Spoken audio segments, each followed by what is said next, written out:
प्रभु यीशु मसीहा के नाम में जय मसीह शालोम। मैं पटना बिहार से भाई धनराज मसीह सुकानवाए फिर से एक बार आपके बीच में मैंने परमेश्वर के वचन को ले आया है। मेरे प्रिय भाई बहनों, इससे पहले हम लोगों ने सुना त्रिएक परमेश्वर के बारे में पहला भाग, दूसरा भाग। इस बार हम तीसरा भाग जानने जा रहे हैं, समझने जा रहे हैं, सुनने जा रहे हैं। वो है आज का जो सब्जेक्ट है, पवित्र आत्मा के व्यक्तित्व का 7 पहलू। पवित्र आत्मा के व्यक्तित्व के जो 7 पहलू जो है, पवित्र आत्मा केवल एक प्रभावहीन या शक्ति नहीं है, बल्कि एक व्यक्तित्व है जिसमें एक विशेष व्यक्तित्व से जुड़े सभी गुण और विशेषताएं हैं। उसमें से हम जो 7 प्रकार के उसके पवित्र आत्मा के व्यक्तित्व का 7 पहलू को जो देखने जा रहे हैं, आप गुण भी कह सकते हैं, उसको 7 कदम भी कह सकते हैं, 7 पहलू को देखने जा रहे हैं। यदि हम त्रिएक परमेश्वर के तीसरे सदस्य को समझना या जानना चाहते हैं तो हमें उसके गुणों की जांच करनी चाहिए। परमेश्वर पिता, पुत्र, पवित्र आत्मा, त्रिएक परमेश्वर के बारे में हम लोग पहले देख चुके हैं, पहला दूसरा भाग। इसलिए मेरे प्रिय हो, अब हम पवित्र आत्मा के 7 पहलुओं पर विचार करेंगे। आइए इसके लिए हम प्रार्थना करें। पिता, पुत्र, पवित्र आत्मा, त्रिएक परमेश्वर, सामर्थी परमेश्वर, जो थे, जो है, जो आने वाला, आदि अंत, अल्फा ओमेगा। प्रभु यीशु मसीह के नाम से हम प्रार्थना करते हैं। पवित्र आत्मा, जो हम पवित्र आत्मा के व्यक्तित्व का जो 7 पहलू को सिखाने जा रहे हैं और सुनाने जा रहे हैं ऑनलाइन मार्फत, सेनाओं का यहोवा जितने भाई बहन सुनते हैं पवित्र आत्मा से भर जाने पाए और त्रिएक परमेश्वर का जो पिता, पुत्र और जो पवित्र आत्मा का जो व्यक्तित्व क्या है, उनको समझने के लिए, जानने के लिए स्वयं पवित्र आत्मा उन्हें उनके आत्म की आंखों को, कानों को खोल दीजिए, सुन पाए आपके शब्द को, देख पाए आपको और समझ पाए आपके व्यक्तित्व को, यीशु मसीह के नाम से, आमीन। तो मेरे प्रियो भाइयों बहनों, संतगणों, विश्वासी गणों, आज जो बात हम सीखने जा रहे हैं 7 पहलू को, पहला जो पहलू है, उसके पास एक दिल है या मन है। जिसके पास दिल है उसी के पास मन होता है। पवित्र आत्मा के पास एक दिल है। प्रेरित पौलुस रोमियो 8:27 में ऐसा कहता है, उसको हम लोग पढ़ेंगे। और मनों का जांचने वाला जानता है कि पवित्र आत्मा की मनसा क्या है, क्योंकि वह पवित्र लोगों के लिए परमेश्वर की इच्छा के अनुसार विनती करता है। कौन? पवित्र आत्मा। जो ये रोमी 8:27 में बाइबल के इस अंश से हम इस तथ्य को समझते हैं कि पवित्र आत्मा के पास भी एक मन होता है, जो कि पिता परमेश्वर और पुत्र परमेश्वर की मनसा को हमारे अंदर में प्रकाशन करती है। तो मन किसी प्रभाव से जुड़ा नहीं है या किसी शक्ति से जुड़ा नहीं है। मन व्यक्तित्व, दिल और मन व्यक्तित्व से जुड़े हैं। यह एक व्यक्ति के स्वभाव की मुख्य विशेषता, पहचान है। प्रेरितों के काम 15:28 में प्रेरितों ने घोषणा किया था, इसको हम पढ़ लेते हैं। पवित्र आत्मा को और हमको भी ठीक जान पड़ा कि इन आवश्यक बातों को छोड़ तुम पर और बोझ न डाले।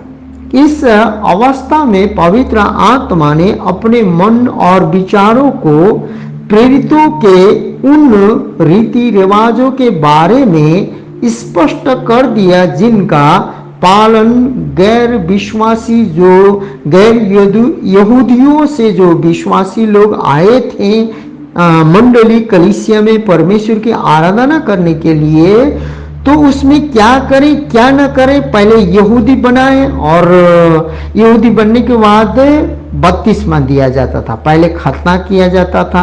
परंतु वहां पर जो अन्य जाति लोग विश्वास किए तो यहाँ पर प्रेरितों को उन रीति रिवाजों के बारे में स्पष्ट कर दिया जिनका पालन गैर विश्वासियों द्वारा किया जाना था, परमेश्वर पवित्र आत्मा ने। इस प्रकार हमारे यहाँ आत्मा का मन का एक आदर्श उदाहरण है, रोमी 8 का 27 और प्रेरितों के काम 15 का 28 में। दूसरा पहलू है पवित्र आत्मा का एक इच्छा है, उनकी एक इच्छा है, पवित्र आत्मा का एक इच्छा है। दूसरा है पहला कुरिन्थियों 12 का 11 में प्रेरित पौलुस ने पवित्र आत्मा का 9 वरदानों का देने का उल्लेख किया है। उसमें से वो क्या कहता है, आइए हम पढ़ते हैं पहला कुरिन्थियों 12 का 11। परंतु ये सब प्रभावशाली कार्य वही एक आत्मा करता है और जिसे जो चाहता है वह बांट देता है। जिसे जो चाहता है, चाहना, जिसके पास दिल हो, जिसके पास मन हो, जिसके पास हृदय हो, वो अपनी चाहना को जाहिर करता है और अपनी चाहना के अनुसार वो अपनी मनपसंदा के अनुसार वो उपहार देता है। उसी प्रकार यहाँ बताया गया है कि परंतु यह सब एक पवित्र आत्मा के काम है, वह अपनी इच्छा के अनुसार सबको वरदान बांट देता है। मतलब इसलिए पवित्र आत्मा की इच्छा है, हमें किस प्रकार के उपहारों की आवश्यकता है वो पवित्र आत्मा स्वयं जानता है और वह अपने निर्णय के अनुसार मेरे प्रिय विश्वासियों को बहुतों से वरदान देता है या उपहार देता है। अब हम तीसरा पहलू को जो देखने जा रहे हैं वो है पवित्र आत्मा के उसके पास भावनाएं हैं। पवित्र आत्मा के पास क्या है, भावना भी है। तीसरा पहलू में उसके पास भावना है। किसके पास, पवित्र आत्मा के पास भावना भी है, भावनाएं हैं। पवित्र आत्मा भावनाओं और जुनून का अनुभव करता है। पौलुस ने इफिसुस के विश्वासियों को लिखा और परमेश्वर के पवित्र आत्मा को शोकित न करो जिस पर तुम पर उद्धार के दिन के लिए छाप दी गई है बोल के इफिसियों 4 का 30 में लिखा है। तो इफिसियों 4 का 30 परमेश्वर के पवित्र आत्मा को शोकित न करने के लिए जिसके तुम पर छुटकारे के दिन के लिए छाप दी गई है। हमारे जीवन में जो छुटकारे के दिन के लिए जो छाप भी जो देता है वो पवित्र आत्मा है। और फिर हम लोग एफिसी 1 का 13-14 पढ़ेंगे तो इस प्रकार लिखा है, और उसी में तुम भी जब तुमने सत्य का वचन सुना जो तुम्हारे उद्धार का सुसमाचार है और जिस पर तुमने विश्वास किया, प्रतिज्ञा किए हुए पवित्र आत्मा की छाप लगी। जब यीशु मसीह पर हमने विश्वास किया, मुंह से स्वीकारा कि मेरा प्रभु मुर्दों में से जी उठा वही मसीहा है बोल के मुंह से स्वीकारा, होठों से स्वीकारा और हृदय से विश्वास किया, तो वह उसके मोल लिए हुए के छुटकारे के लिए हमारी विरासत का कहना है कि उसकी महिमा की स्तुति हो। इस प्रकार से कहा गया है मेरे प्रियो। तो यहाँ पर फिर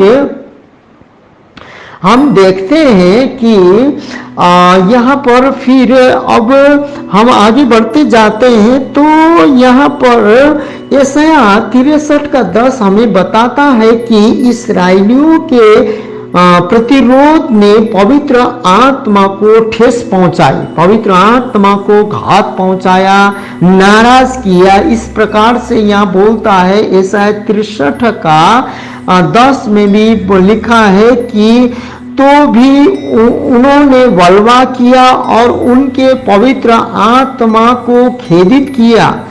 उनके मतलब प्लूरल है, मतलब पिता परमेश्वर, पुत्र परमेश्वर, और उनके आत्मा को क्या किया? खेदित किया। इस कारण वह पलटकर उनका शत्रु हो गया और वह स्वयं उनसे लड़ने लगा। यह प्रेरित 7 का आप 51, एफिसी 4:30 भी हम पढ़ चुके हैं, और यशाया 63:10 में इस प्रकार से लिखा है। तो यदि हम उन कामों को करके जो प्रभु को प्रसन्न नहीं करते हैं, तो उनकी अवज्ञा करते हैं, तो हम पवित्र आत्मा पर क्रोध लाते हैं, नाराज करते हैं, और पवित्र आत्मा हमसे नाराज हो जाते हैं। और इसी प्रकार यशाया के पुस्तक में लिखा है, कई बार मेरे प्रियो हमें लगता है कि हमने उसे चोट पहुंचाई है। हमारे भीतरी मन में क्यों लगता है हमने पाप किया है, हमने कहीं ना कहीं गलती किया है? क्योंकि वो पवित्र आत्मा आपके अंदर, मेरे अंदर स्मरण कराती है, क्योंकि वह अपनी भावनाओं को हमारे साथ साझा कर सकता है और हमारे गलती को हृदय में उतार देता है कि तुमसे ये गलती हुआ है, तुमसे ये सोच विचार हुआ है, बोलकर हमें बताती है। और फिर से पवित्र आत्मा बहुत दयालु भी है मेरे प्रिय। जब वो क्रोधित होकर यदि इस्राएल लोगों ने उसको ठेस पहुंचाई, नाराज किया, तो पलटवार किया, परंतु नया नियम में पवित्र आत्मा जो है दयालु भी है। उसके फल के बारे में आने वाले दिन में पवित्र आत्मा के 9 वरदानों के बारे में, 9 फल के बारे में हम लोग देखेंगे, लेकिन वो समय लगेगा।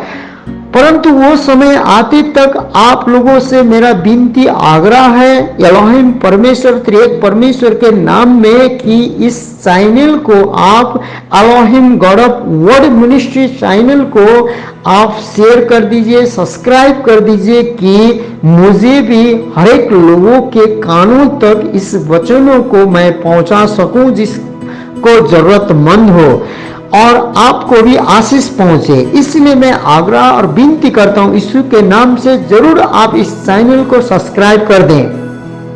यहां पर लिखा है मेरे प्रियो, और फिर से पवित्र आत्मा बहुत दयालु भी है, क्योंकि वह हमारे जीवन में अपने प्रेम और अन्य फलों को उत्पन्न करना चाहते हैं या चाहता है। गलतियों 5 का 22-23 में इस फल के बारे में बाद में सीखेंगे, लेकिन अभी मैं पढ़ देता हूं वो हमारे जीवन में क्या क्या उत्पन्न करना चाहता है। पर आत्मा का फल पहला तो हमारे जीवन में प्रेम उत्पन्न करने चाहता है, प्रेम के द्वारा आनंद उत्पन्न करने चाहता है, आनंद के द्वारा शांति उत्पन्न करने चाहता है, शांति के द्वारा धीरज उत्पन्न करने चाहता है, धीरज के द्वारा भलाई, दया उत्पन्न करने चाहता है, दया के द्वारा भलाई उत्पन्न करने चाहता है, भलाई के द्वारा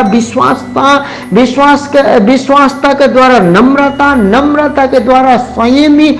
ऐसे ऐसे जो काम के विरोध में कोई व्यवस्था नहीं, उस बात तो जो व्यवस्था हमें पकड़ के नहीं रख सकती है, उस बातों को पवित्र आत्मा हमें प्रकट करने चाहती है व्यक्तित्व के रूप में आप और मेरे साथ रहकर।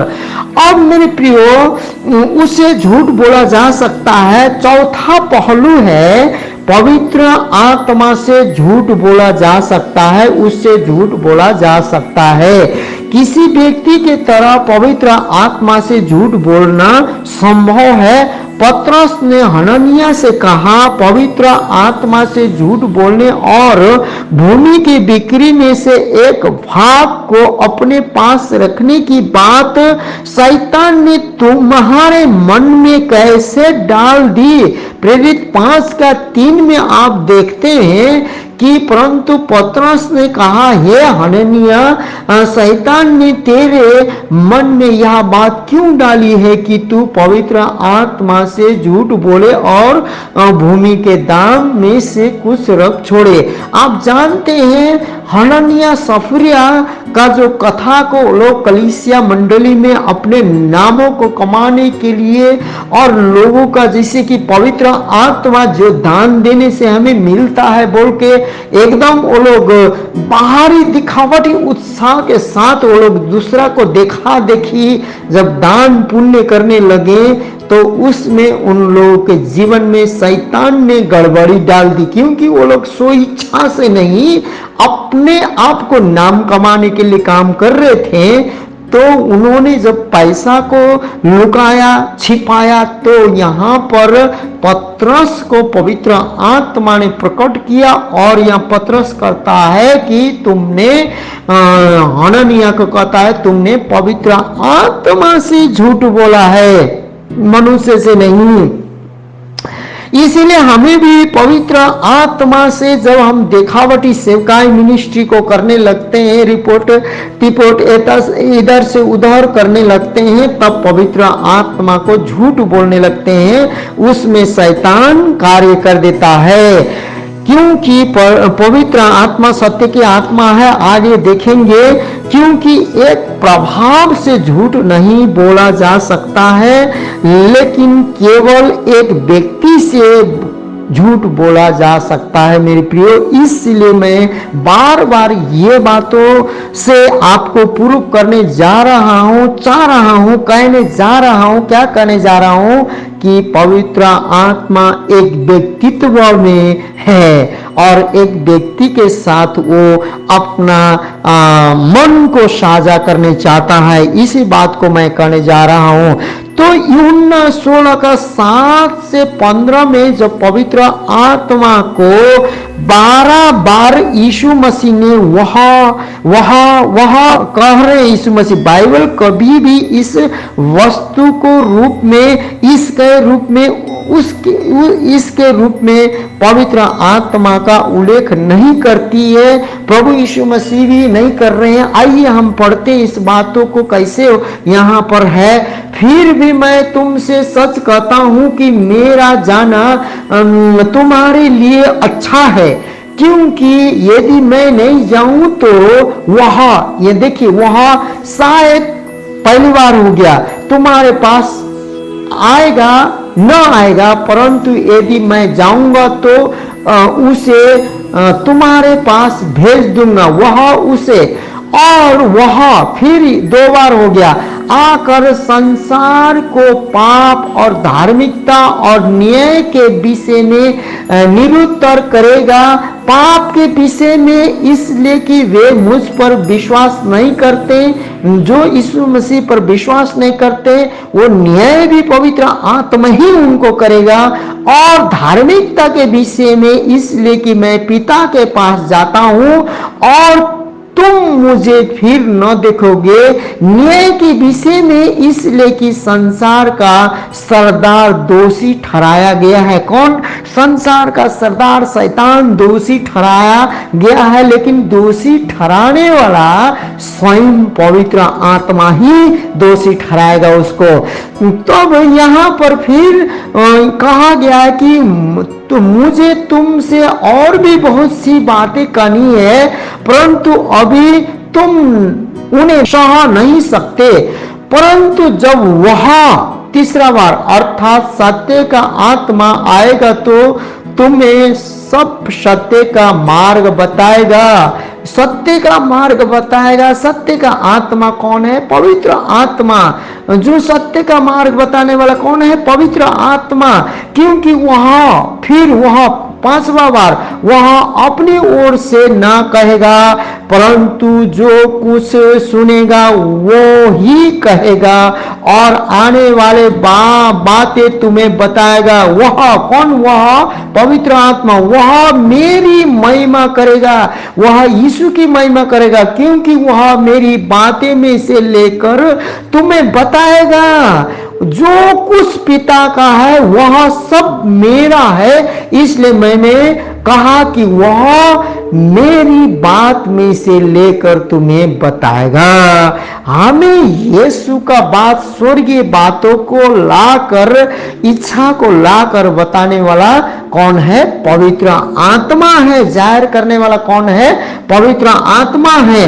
अब 5वां पहलू को हम देखेंगे, बदनाम किया जा सकता है, पवित्र आत्मा को बदनाम किया जा सकता है। 5वां पहलू को देख रहे हैं हम लोग। तो यहाँ पर लिखा है कि मत्ती 12 का 31-32 में यीशु ने घोषणा किया है कि इसलिए मैं तुमसे कहता हूं कि मनुष्य का सब प्रकार का पाप और निंदा क्षमा की जाएगी, पर पवित्र आत्मा की निंदा क्षमा न की जाएगी। स्वयं यीशु मसीह बोल रहे हैं इस बातों को।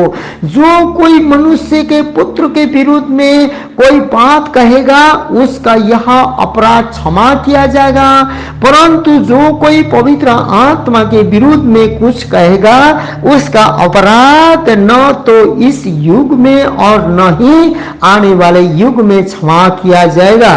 तो मेरे प्रियो, यहाँ पर उसे बदनाम किया जा सकता है। मैं इस खंड में यीशु पवित्र आत्मा को अपने समक्ष में रखते हैं। उन्होंने कहा कि जो कोई पवित्र आत्मा की निंदा करते हैं उन्हें क्षमा नहीं किया जा सकता है।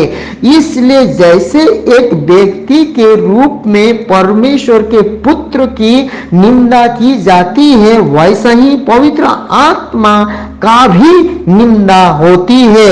इसलिए पुत्र यीशु मसीह का निंदा कर चुके हैं हम, तो अब हम पवित्र आत्मा की निंदा कदापि नहीं कर सकते हैं मसीह में आकर, क्योंकि मसीह को जब नहीं जानते थे तो हमको नाना प्रकार के लोग बोलते थे, ऐसा ही हम मसीह को बोलते थे। उसी प्रकार जब मैं विश्वास में नहीं था, मसीह को नहीं जानता था, मैंने पवित्र आत्मा नहीं पाया था, नया जन्म नहीं पाया था, मसीह को मैं जानता ही नहीं था, उस समय लोग जो बोलते थे मसीह के बारे में मैं वही सुनता था।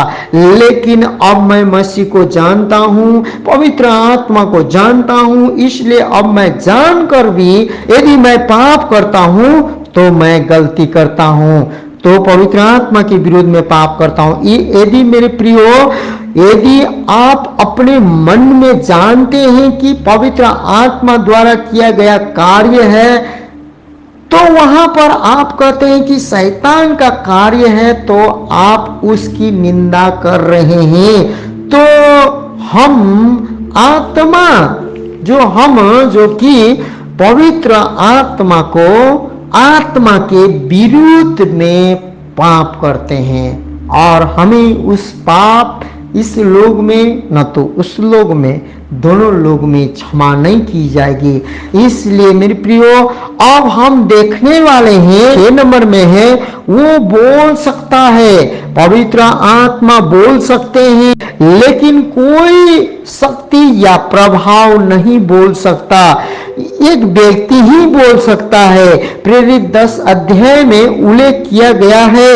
मेरे प्रियो, गैर मसीह को भी पतरस को एक दर्शन मिलता है जिसे परमेश्वर ने स्वीकार कर लिया है, जो कि कर्नेलियुस के घर में परमेश्वर पवित्र आत्मा की इच्छा था कि पतरस जाकर वहां पर अन्य जाति लोगों के बीच में सुसमाचार सुनाए और आराधना करे, स्तुति करे, प्रशंसा करे, और वह लोग पवित्र आत्मा से भर जाए, जो कि पतरस भी उस बातों को नहीं जानता था कि पहले ये लोग अन्य जाति हैं, ये लोग पहले यहूदी होंगे, उसके बाद सुसमाचार सुनाया जाएगा, उसके बाद मसीह बने जाएंगे, पहले खतना किया जाए, जाएगा, उसके बाद सुसमाचार सुनाया जाएगा, उसके बाद बपतिस्मा लेंगे, तब पवित्र आत्मा मिलेगा। पतरस यही सोच रहा था, क्योंकि उस समय यहूदी मत में इसी प्रकार से होता था। पहले यहूदी बनते थे, खतना करते थे,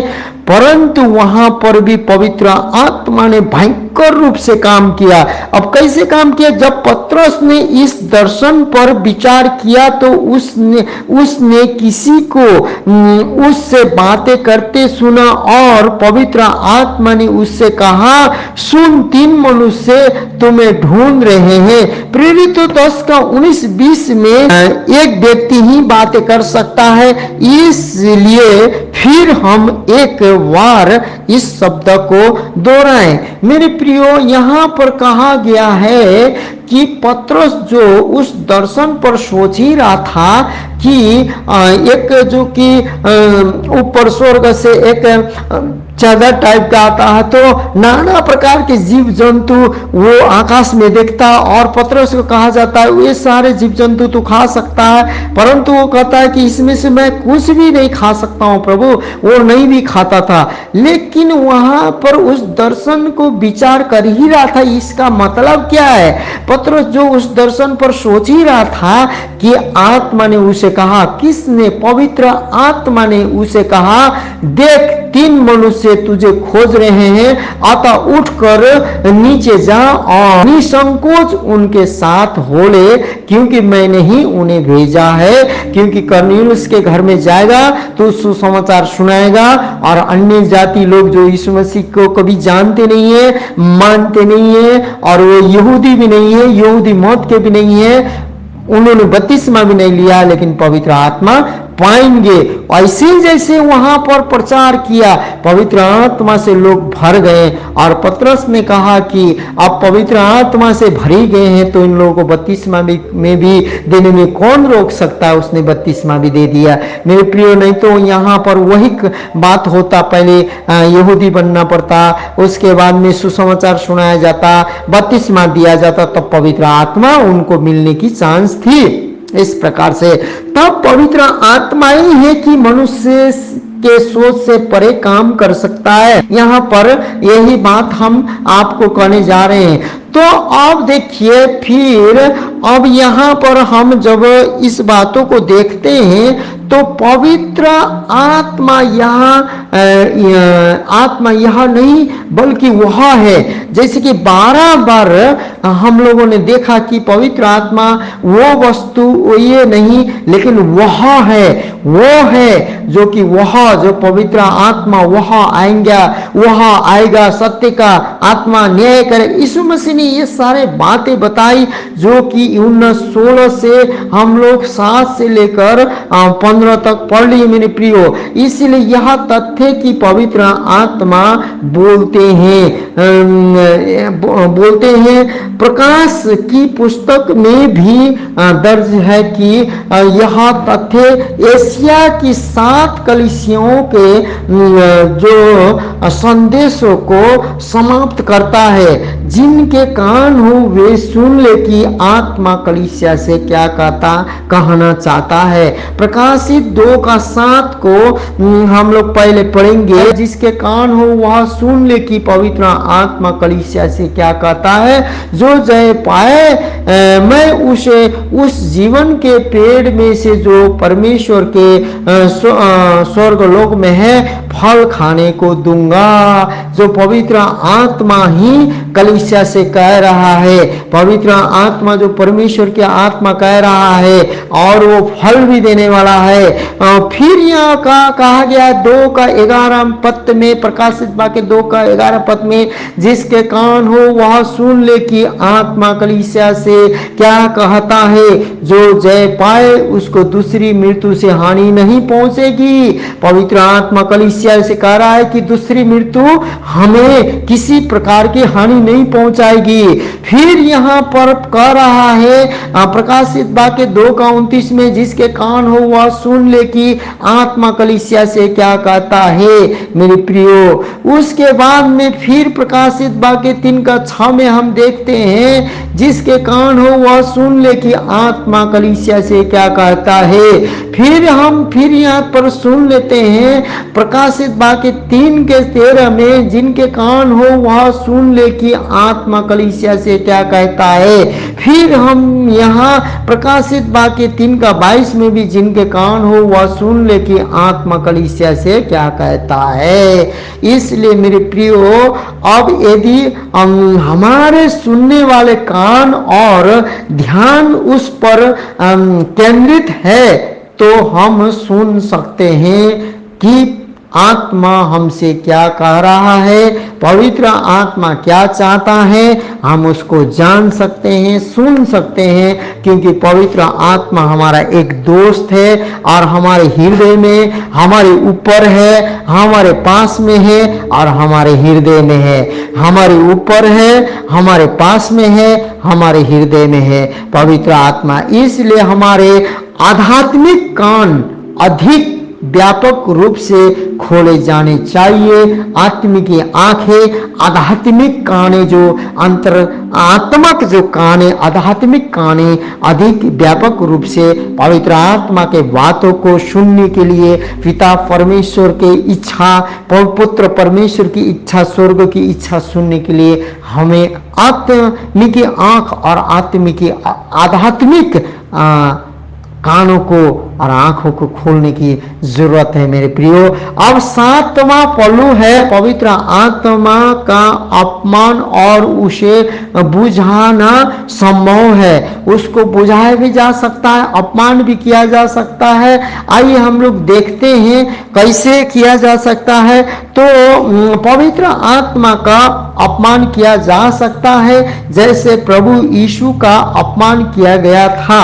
मेरे प्रियो, यहाँ लिखा है, जब हम परमेश्वर यीशु का अपमान जब नहीं जानते थे तो हम लोगों ने कर लिया है। जितने भी आप लोग वचन सुनते हैं, जब पवित्र आत्मा पा चुके हैं, नया जीवन पा चुके हैं और आप एलोहिम परमेश्वर, त्रिएक परमेश्वर को समझते हैं, जानते हैं, पिता से विनती करके पुत्र यीशु मसीह ने प्रतिज्ञा के अनुसार पवित्र आत्मा भेजा है और वही पवित्र आत्मा आपके ऊपर है, वही पवित्र आत्मा आपके पास है, वही पवित्र आत्मा आपके अंदर है बोलकर आप यदि विश्वास करते हैं तो यीशु के विरुद्ध में हम लोग जाने अनजाने में जब मसीह को नहीं जानते थे पाप कर चुके हैं, परंतु अब हम पवित्र आत्मा के विरुद्ध में हम पाप न करें, क्योंकि उसको अपमान न करें, क्योंकि हम जिस प्रकार यीशु मसीह को अपमानित किया गया था उसी प्रकार पवित्र आत्मा को भी अपमानित कर सकते हैं। इब्रानियों 10:29 में हम पढ़ते हैं, क्या लिखा है,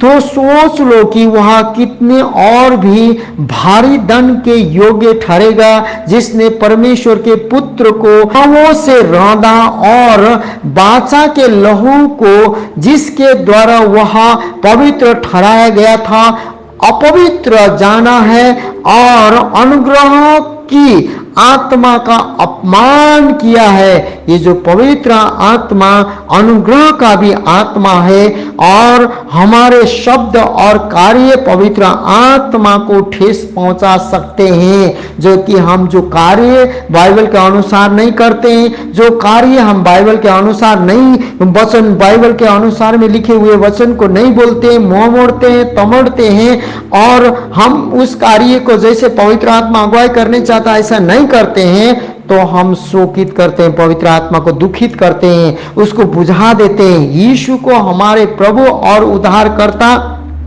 के रूप में स्वीकार करने के बाद भी हम अभी भी अपने पुराने तौर तरीके से पवित्र आत्मा का अपमान करते हैं। यदि हम पुराने तौर तरीका में हम जी रहे हैं, क्योंकि पुरानी बात बीत गई है, जो मसीह में नया सृष्टि हो गई है। इसलिए मेरे प्रियो, हमें ध्यान देना है। पहला थिस्सलुनीकियों 5:19 में पौलुस कहता है, एक लाइन में ही लिखा है, आत्मा को न बुझाओ। पौलुस क्या कहता है, आत्मा को मत बुझाओ। हमें आत्मा को नहीं बुझाना चाहिए, पवित्र आत्मा को हमें संताप नहीं करना चाहिए। उपरोक्त 7 पहलू इस तथ्य को पर्याप्त रूप से साबित करते हैं कि पवित्र आत्मा वास्तव में एक व्यक्ति है, न कि केवल एक प्रभाव, खाली शक्ति, परंतु पवित्र आत्मा एक व्यक्ति भी है। पवित्र आत्मा के व्यक्तित्व के 7 पहलू, उसके पास एक दिल है, मन है, उसकी एक इच्छा और चाहना है। तीसरा है, इसमें भावनाएं हैं। चौथा है, उसके साथ झूठ बोला जा सकता है। 5वां है, उसे बदनाम किया जा सकता है। 6ठा है, वह बोल सकता है। 7वां है, उसका अपमान करना और उसे बुझाना संभव है। आइए ये वचन के द्वारा, इस शिक्षा के द्वारा आपको पवित्र आत्मा का प्रेरणा और सामर्थ्य से भरपूर सुनने वाले भाइयों बहनों, संतगण जो भी सुनते हैं, आपको पवित्र आत्मा इस वचन को सुनते सुनते ही पवित्र आत्मा आपके बाजू, आपके ऊपर और आपके पास, आपके ऊपर और आपके हृदय में प्रवेश करने पाए। और यदि आप नया जन्म नहीं पाए हैं, नए जन्म का अनुभव नहीं किए हैं, पवित्र आत्मा का अभिषेक का अनुभव नहीं किए हैं, पवित्र आत्मा कैसे बात करता है आपको समझ में नहीं है, तो समझ और सलाह के आत्मा, पवित्र आत्मा अभी इसी वक्त आपको अभिषेक करे। यीशु नासरत के नाम में, आमीन।